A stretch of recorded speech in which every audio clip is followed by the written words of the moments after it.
விக்ரமை பற்றி அந்த வார்த்தைகளை கேட்டதும் சுவிக்ஷாவின் முகம் டக்கென மாறியது.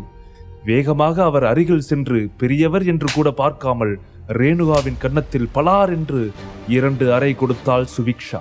அந்த அடியில் அங்கே இருந்த எல்லோருமே ஆடி போனார்கள். ரேணுகாவுக்கு பயங்கர அதிர்ச்சியில் வாயை மூடிக்கொண்டு அப்படியே சிலை போல் உட்கார்ந்திருந்தார். அவர் கண்களிலிருந்து கண்ணீர் அருவியாய் கொட்டியது.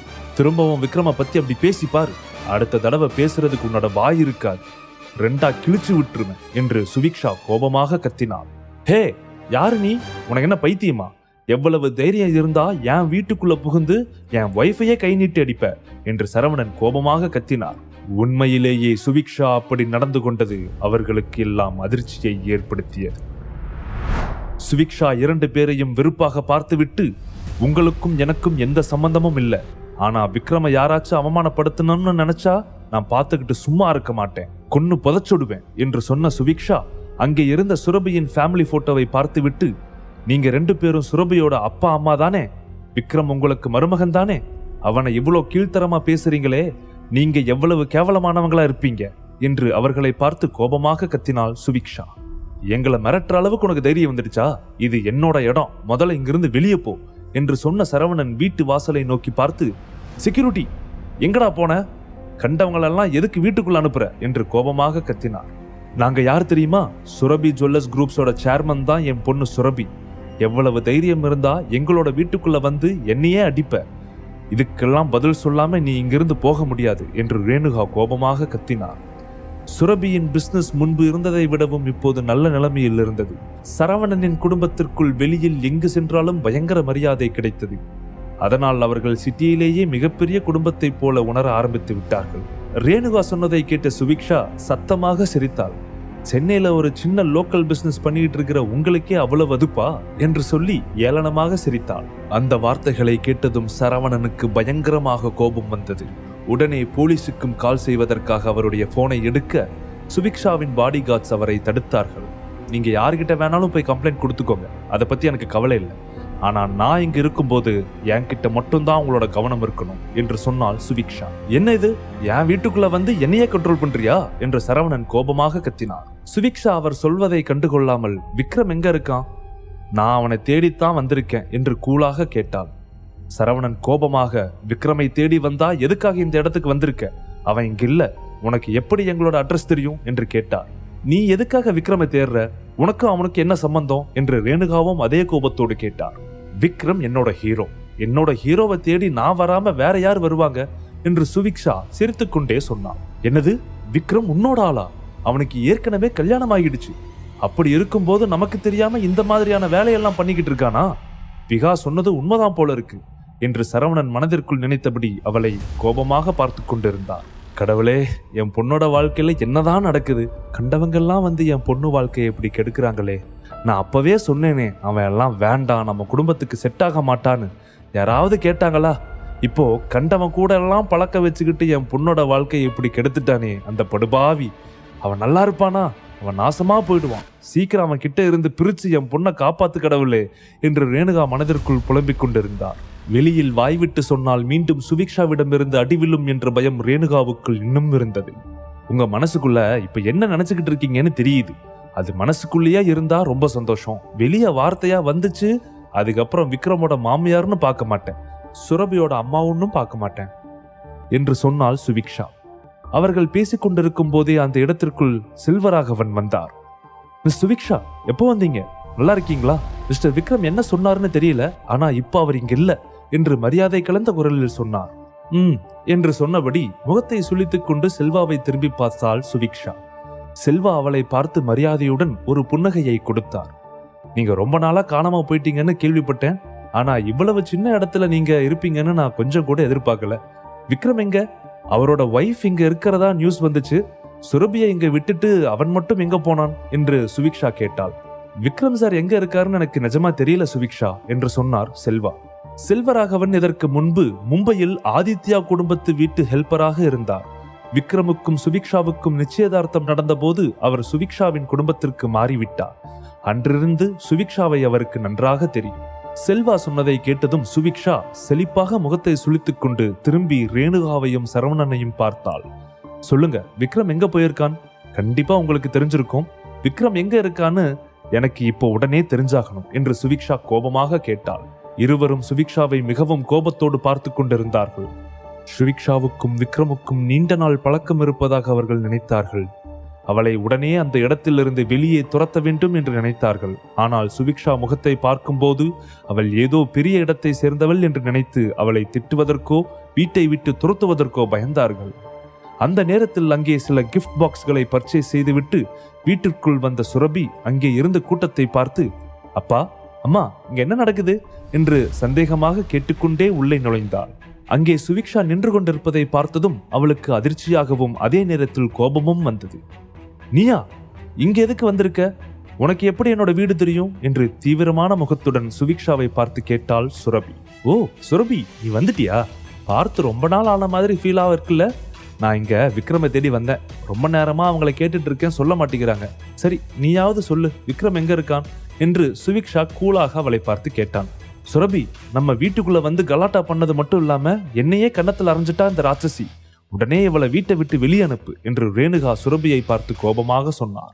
ஆமா, இந்த பொண்ணு விக்ரமை தேடி வந்திருக்கிறதா சொல்றா. வீட்டுக்குள்ள வந்ததுல இருந்து ரவுடிசம் பண்ணிட்டு எல்லாரையும் மிரட்டிட்டு இருக்கா. எப்படி தைரியமா வந்து நம்ம கிட்டயே விக்ரம பத்தி விசாரிப்பா? நமக்கு தெரியாம விக்ரம் இன்னும் என்னென்னலாம் பண்ணிட்டு இருக்கான். ஏற்கனவே விகாவை அடிச்ச விஷயம் அவங்க வீட்டுல தெரிஞ்சு நியாயம் கேட்டு வந்திருக்காங்க. இப்போ இது ஒரு புது பிரச்சனை. முதல்ல அவன் எங்க இருந்தாலும் இங்க கிளம்பி வர சொல்லு. அவன் விகா கிட்டையும் அவங்களோட அப்பா அம்மா கிட்டையும் மன்னிப்பு கேட்கணும். அதுக்கப்புறம் நீ அவனை விலக்கி விட்டுட்டு டைவர்ஸ் அப்ளை பண்ணிடு. இனிமே அவன் நமக்கு தேவையில்லை. அப்பா உனக்கு ஒரு நல்ல வாழ்க்கையா அமைச்சு தரேன். அவன் கூட இருக்கிற வரைக்கும் நீ இந்த மாதிரி தான் ஏதாவது ஒரு கஷ்டத்தை அனுபவிச்சுக்கிட்டே இருப்ப என்று சரவணன் கோபமாக கத்தினார். அவர்கள் 2 பேரின் முகத்தை பார்க்கும்போது சுரபிக்கு சுவிக்ஷாவின் மீது பயங்கரமான கோபம் வந்தது. எதுக்காக நீ இப்படி எல்லாம் பண்ணிக்கிட்டு இருக்க? வீடு புகுந்து பெரியவங்களை அடிக்கிற அளவுக்கு உனக்கு தைரியம் வந்துடுச்சா? நீயும் ஒரு பொண்ணு தானே, உனக்கு அப்பா அம்மா எல்லாம் இருக்காங்கல்ல. இப்படி பண்றது கேவலமா இல்லையா உனக்கு என்று சுரபி கோபமாக அவளை பார்த்து கத்தினாள். ஐயோ, நான் வேணும்னே எதுவும் பண்ணல பேபி. உன் அப்பா அம்மா 2 பேரும் விக்ரம வாய்க்கு வந்தபடியெல்லாம் திட்டி அவனை சாபம் விட்டாங்க. அதை பார்த்துக்கிட்டு நான் எப்படி சும்மா இருக்க முடியும்? விக்ரம திட்டுறதுக்கு இவங்களுக்கு என்ன உரிமை இருக்கு? விக்ரம யாரு தப்பா பேசினாலும் அதை பார்த்துக்கிட்டு என்னால சும்மா இருக்க முடியாது என்று சுவிக்ஷா கோபமாக சொன்னாள். உடனே சுரபி அவளை கோபமாக பார்த்தபடி, முதல்ல என் அம்மாவை அடிச்சதுக்கு அவங்க கிட்ட மன்னிப்பு கேளு என்று சொன்னாள். நான் எதுக்கும் உன் அம்மா கிட்ட மன்னிப்பு கேட்கணும்? ஆக்சுவலா விக்ரம பத்தி தப்பா பேசினதுக்கு அவங்க தான் என்கிட்ட மன்னிப்பு கேட்கணும். விக்ரமோட மாமியார் மாமனாருங்கிறதுனால தான் நான் இந்த அளவுக்கு நடந்துகிட்டேன். இதே வேற யாராவது இருந்திருந்தா இங்க நடந்திருக்கிறதே வேற என்று சுவிக்ஷா கோபமாக சொன்னாள். விக்ரம பத்தி அவங்க என்ன வேணாலும் பேசுவாங்க, அவங்களுக்கு அந்த உரிமை இருக்கு. உனக்கு என்ன உரிமை இருக்கு? உங்க பாஸ்ட் லைஃப் என்ன வேணாலும் நடந்திருக்கலாம். ஆனா விக்ரம் இப்போ என்னோட புருஷன். அவன் எனக்கு சொந்தமானவன். எங்களோட குடும்பத்துக்குள்ள 1000 விஷயம் நடக்கும். நீ யார் அதெல்லாம் கேட்கறதுக்கு என்று சுரபி கோபமாக கேட்டாள். அதை கேட்டதும் சுவிக்ஷாவுக்கு பயங்கர கோபம் வந்தது. அதற்கு என்ன பதில் சொல்வதென்று தெரியாமல் முழித்துக் கொண்டு நின்றாள். சுரபியின் கேள்விகளால் அவள் திக்குமுக்காடி போனது போல் ஆகிவிட்டாள். சுவிக்ஷா கோபமாக சுரபியை பார்த்து, உனக்கும் விக்ரமுக்கும் சுத்தமா செட் ஆகாது. அவனோட நிழல் உன் மேல படுறதுக்கு கூட உனக்கு தகுதி இல்லை. நீங்க என்ன வேணாலும் இருந்துட்டு போங்க. ஆனா விக்ரமுக்கும் எனக்கும் நடந்தத நீங்க யாரு நினைச்சாலும் மாத்த முடியாது. விக்ரம் யாரை கல்யாணம் பண்ணிக்கிட்டாலும் அவன் எனக்கானவன் என்று ஏளனமாக சொன்னாள். சுரபி எந்த பதிலும் சொல்லாமல் சுவிக்ஷாவையே தீவிரமாக முறைத்து கொண்டு நின்றாள். அதற்கு மேல் சுவிக்ஷாவால் அந்த இடத்தில் நிற்க முடியவில்லை. அதே கோபத்துடன், அப்போ விக்ரம் எங்க இருக்கான்னு நீங்க சொல்ல மாட்டீங்க, அப்படிதானே? பரவாயில்ல, நானே அவனை தேடி கண்டுபிடிச்சுக்கிறேன். ஆனா என்னோட பவர் என்னன்னு நீங்க பார்ப்பீங்க. வெயிட் பண்ணிக்கிட்டே இருங்க. கூடிய சீக்கிரம் நான் யாருன்னு தெரியும். தேடி வந்து பேசுறதால என்னோட லெவல் என்னன்னு உங்களுக்கு எல்லாம் புரியல, பாத்துக்கிறேன் என்று சொல்லிக்கொண்டே கோபமாக அந்த இடத்திலிருந்து வெளியே சென்றாள் சுவிக்ஷா. விக்ரம் வந்ததும் உன்னை எப்படி கவனிக்கணுமோ அப்படி கவனிப்பான். என் அம்மாவை அடிச்சதுக்கு சாரி கேட்காம போயிட்டு இருக்க என்று சுரபி அவளை பார்த்து சத்தமாக கேட்டுக்கொண்டே பின்னால் வந்தாள். உடனே சுவிக்ஷாவின் பாடி கார்ட்ஸ் 2 பேரும் சுரபியை தடுத்து, ஹலோ, எங்க மேடம் டிஸ்டர்ப் பண்ணாத என்று சொல்லிவிட்டு அந்த இடத்திலிருந்து கிளம்பினார்கள். சுவிக்ஷாவையே கோபமாக பார்த்தபடி உதடுகளை கடித்துக் கொண்டு நின்றாள் சுரபி. சுவிக்ஷா கோபமாக காரில் ஏறி உட்கார்ந்து திரும்பி சுரபியை பார்த்தாள். என்ன பாக்குற? உண்மையிலேயே விக்ரம் கூட இருக்கிறதுக்கு உனக்கு 1% கூட தகுதி இல்லை. வீட்டுல உன் அப்பா அம்மா விக்ரம பத்தி கேவலமா பேசுறாங்க. அந்த சின்ன பொண்ணு விகா கூட அவனை ரொம்ப அசிங்கமா ட்ரீட் பண்றா. அதெல்லாம் தெரிஞ்சும் நீ விக்ரமுக்கு சப்போர்ட் பண்ணாம அவங்க கூட சேர்ந்து ஜால்ரா அடிச்சுக்கிட்டு இருக்க. நிஜமாவே நீ விக்ரம் பொண்டாட்டி தானா? பெத்த அப்பா அம்மாவே இருந்தாலும் தன்னோட புருஷனை திட்டுறத பார்த்துக்கிட்டு எந்த பொண்ணும் சும்மா இருக்க மாட்டா. நீ இப்ப அனுபவிச்சுக்கிட்டு இருக்கிறதெல்லாம் விக்ரமோட காசுதாங்கிறத மறந்துட்டியா? உன்னோட பிசினஸ் டெவலப் ஆனதுக்கு காரணம் கூட அவன்தான். கொஞ்சம் கூட அந்த நன்றி இல்லாம அவனை எல்லாரும் சேர்ந்து திட்டிக்கிட்டு இருக்கீங்க. உனக்கெல்லாம் அவன் கூட வாழ்றதுக்கு தகுதியே இல்லை என்று கோபமாக சொல்லிவிட்டு அந்த இடத்திலிருந்து கிளம்பினாள் சுவிக்ஷா. சுவிக்ஷாவின் அந்த வார்த்தைகளால் சுரபிக்கு பயங்கர அதிர்ச்சியாக இருந்தது. சுவிக்ஷா கெட்டவளாக அவள் கண்ணுக்கு தெரிந்தாலும் விக்ரமை பற்றி அவள் சொன்னது அத்தனையும் உண்மைதான். மற்றவர்கள் விக்ரமை திட்டும் போதோ அசிங்கப்படுத்தும் போதோ ஒரு மனைவியாக சுரபி அவனுக்காக எந்த இடத்திலும் சப்போர்ட் செய்து பேசியதில்லை.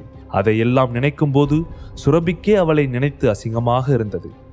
குழப்பத்தோடு வீட்டுக்குள் வந்த சுரபியை பார்த்து ரேணுகா கோபமாக கத்தினார். இங்க பாரு சுரபி, விக்ரம உடனே இங்க கிளம்பி வர சொல்லு. இந்த மாதிரி ஒரு மருமகன் நமக்கு தேவையே இல்லை.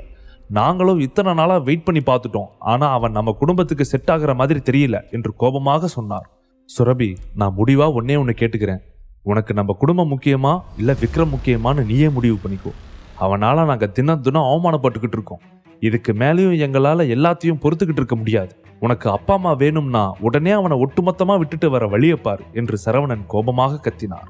சுரபியின் முகம் ஏற்கனவே குழப்பத்தில் நிறைந்திருந்தது. இவர்கள் பேசுவதையெல்லாம் கேட்டு இன்னமும் குழம்பி போய் நின்றாள். அவளுக்கு இந்த நேரத்தில் யார் பக்கம் நியாயம் இருக்கிறது, யாருக்கு சப்போர்ட் செய்து பேசுவது என்று தெரியாமல் குழப்பத்தில் இருந்தாள். சுரபி, விகா விக்ரம பத்தி எல்லாத்தையும் என்கிட்ட சொன்னான். இப்போ ஹைதராபாத்ல கூட விக்ரம ஒரு பொண்ணோட வச்சு ரெஸ்டாரண்ட்ல மீட் பண்ணியிருக்கா. என்ன ஏதுன்னு கேட்க போனப்போ அன்னைக்கு நடந்த மாதிரி அவன் விகாவையும் அவளோட ஃப்ரெண்டையும் அசிங்கப்படுத்தி அந்த இடத்துல இருந்து துரத்தி அனுப்பியிருக்கான்.